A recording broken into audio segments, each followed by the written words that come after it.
Merci, Monsieur le Président.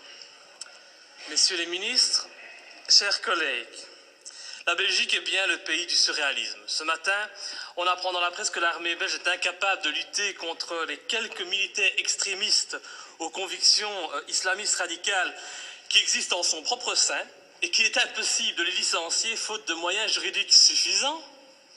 Et par contre, dans un même temps, nous décidons d'aider la France dans sa lutte contre le terrorisme en lui apportant une aide logistique pour son opération au Mali. Que ne ferions-nous pas pour lutter contre le terrorisme en dehors de nos frontières?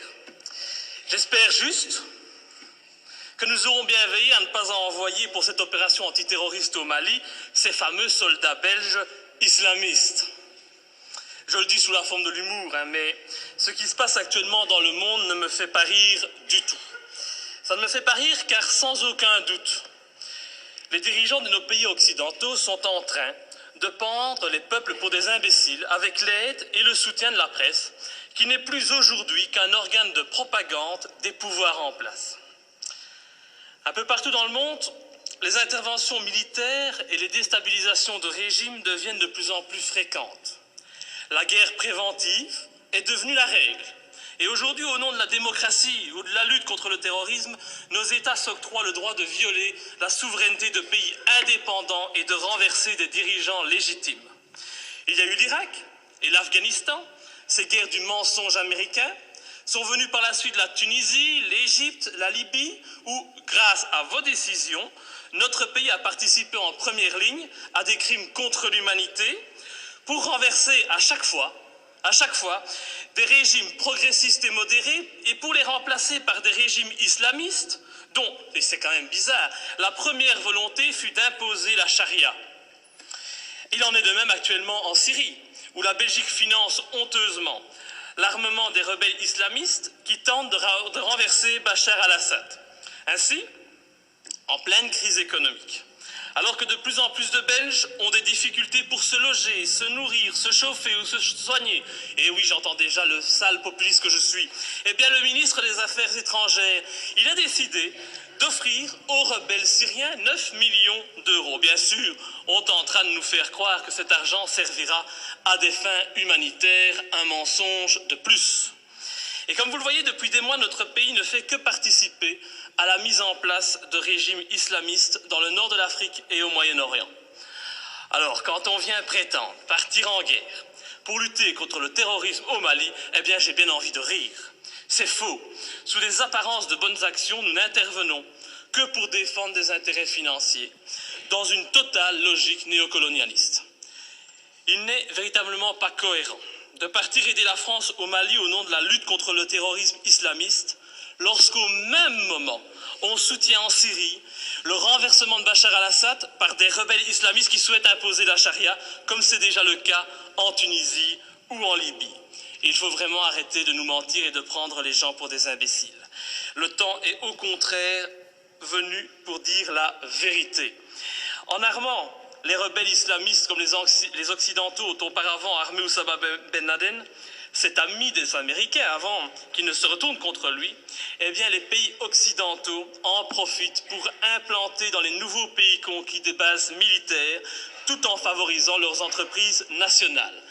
Tout est donc stratégique. En Irak, nos alliés américains ont mis la main sur les richesses pétrolières du pays. En Afghanistan, ce fut sur l'opium et la drogue, toujours très utiles, pour se faire beaucoup d'argent assez rapidement. En Libye, en Tunisie, en Égypte ou encore en Syrie, le but fut et est encore actuellement de renverser les pouvoirs modérés pour les remplacer par des pouvoirs islamistes qui très rapidement deviendront gênants et que nous attaquerons sans vergogne sous prétexte de lutter, à ce moment-là encore, contre le terrorisme ou de protéger Israël. Et dont les prochaines cibles sont déjà connues. Dans quelques mois, je prends le pari que nos regards se tourneront vers l'Algérie et finalement vers l'Iran. Faire la guerre pour libérer des peuples d'un agresseur extérieur, c'est noble. Mais faire la guerre pour défendre les intérêts des États-Unis, faire la guerre pour défendre les intérêts de grosses sociétés comme Areva, Faire la guerre pour mettre la main sur des mines d'or, ça n'a rien de noble, et cela fait de nos pays des pays agresseurs et voyous. Personne n'ose parler, mais qu'à cela ne tienne, je ne me tairai pas, et tant pis si ma lutte doit me faire passer pour un ennemi de ce système qui bafoue les droits de l'homme au nom des intérêts financiers, géostratégiques et néocolonialistes. Bafouer ce régime et le dénoncer, c'est un devoir et une fierté pour moi. Et sincèrement, et je m'excuse pour le vocabulaire populaire utilisé, j'emmerde tous les soi-disant bien-pensants, qu'ils soient de gauche, de droite ou du centre, qui sont aujourd'hui au basque de nos pouvoirs corrompus et qui se plairont à me tourner en ridicule. J'emmerde nos dirigeants qui jouent avec leurs bombes comme des gamins dans une cour de récréation. J'emmerde ceux qui prétendent être des démocrates alors qu'ils ne sont que des criminels de bas étage. Je n'ai pas beaucoup de respect non plus pour les journalistes qui ont le culot de faire passer les opposants pour des débiles mentaux alors qu'au fond ils savent très bien que ces opposants ont parfaitement raison. Je méprise enfin au plus haut point ceux qui se prennent pour les rois du monde et qui nous dictent leurs lois, car moi je suis du côté de la vérité, du côté de la justice, du côté de ces victimes innocentes du pognon à tout prix. Et c'est pour cette raison que j'ai décidé de m'opposer clairement à cette résolution qui envoie notre pays soutenir la France dans son opération néocolonialiste. Depuis le début de l'opération française, le mensonge est organisé. On nous dit que la France ne fait que répondre à l'appel au secours d'un président malien. On en oublierait presque que ce président n'a aucune, mais aucune légitimité et qu'il a été mis en place pour assurer la transition suite au coup d'État de mars 2012. Qui a soutenu ce coup d'État? Qui en est à la base? Pour qui travaille ce président de transition? Voilà le premier mensonge. Le président français François Hollande ose prétendre mener cette guerre pour lutter contre les djihadistes qui menacent, ils menacent, rendez-vous compte, le territoire français et européen. Mais quel vilain mensonge!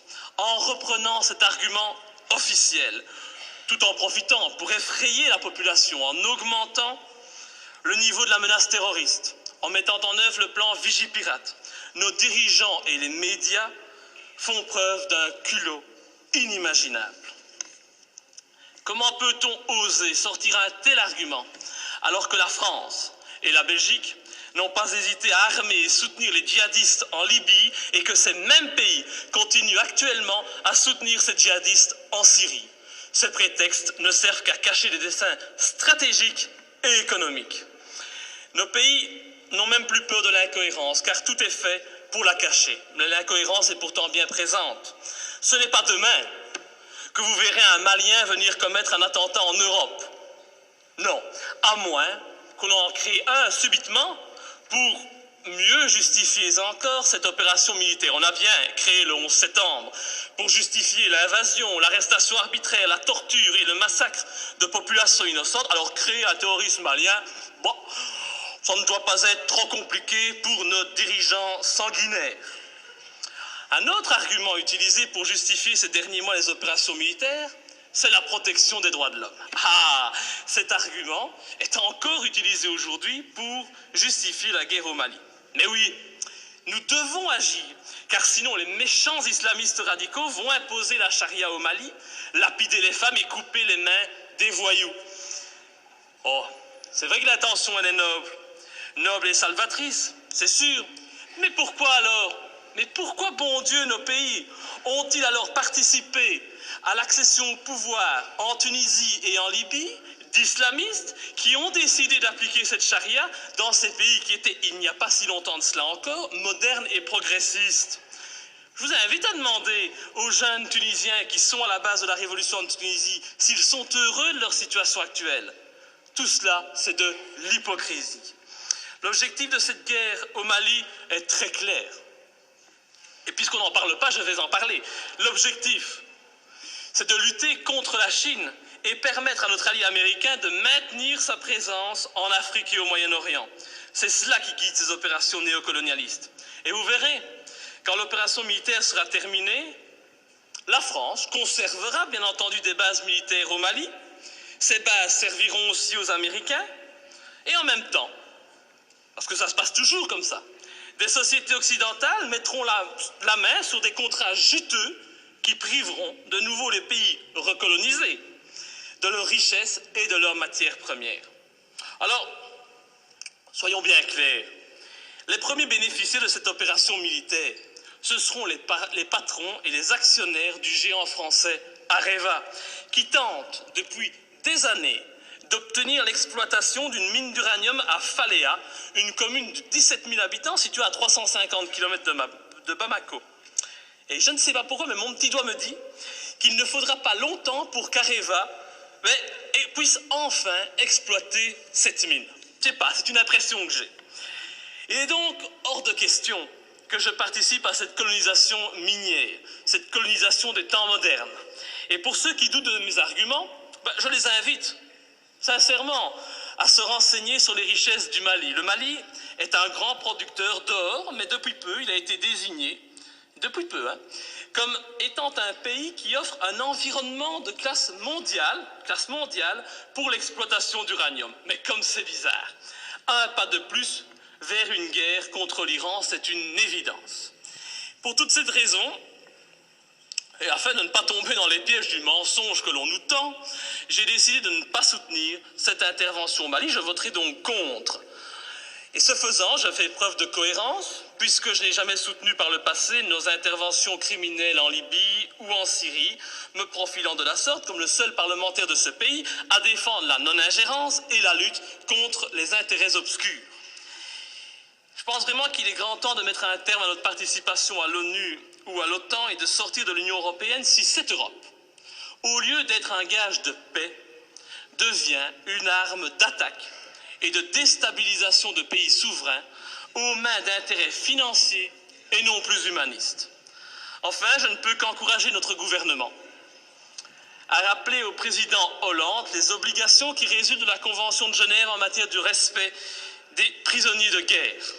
J'ai en effet été outré d'entendre à la télévision, de la bouche du président français, que son intention était de détruire, je dis bien détruire, les terroristes islamistes. Alors je ne voudrais pas que la qualification utilisée pour nommer les opposants au régime malien, c'est toujours pratique aujourd'hui de parler de terroristes islamistes, soit utilisée pour contourner les obligations de tout État démocratique en matière de respect des droits des prisonniers de guerre.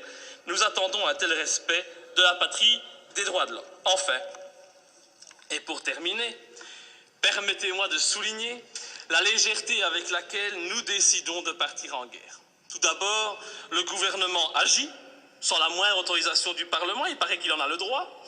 Il envoie du matériel, des hommes au Mali. Le Parlement réagit par la suite, et quand il réagit, comme aujourd'hui, eh bien, cette institution n'est composée que d'un tiers de ses membres. Encore beaucoup moins si on parle des élus francophones. C'est donc une légèreté coupable qui ne m'étonne pas vraiment, venant d'un Parlement de toutous soumis aux diktats des partis politiques. Je vous remercie. Monsieur le ministre des Affaires étrangères.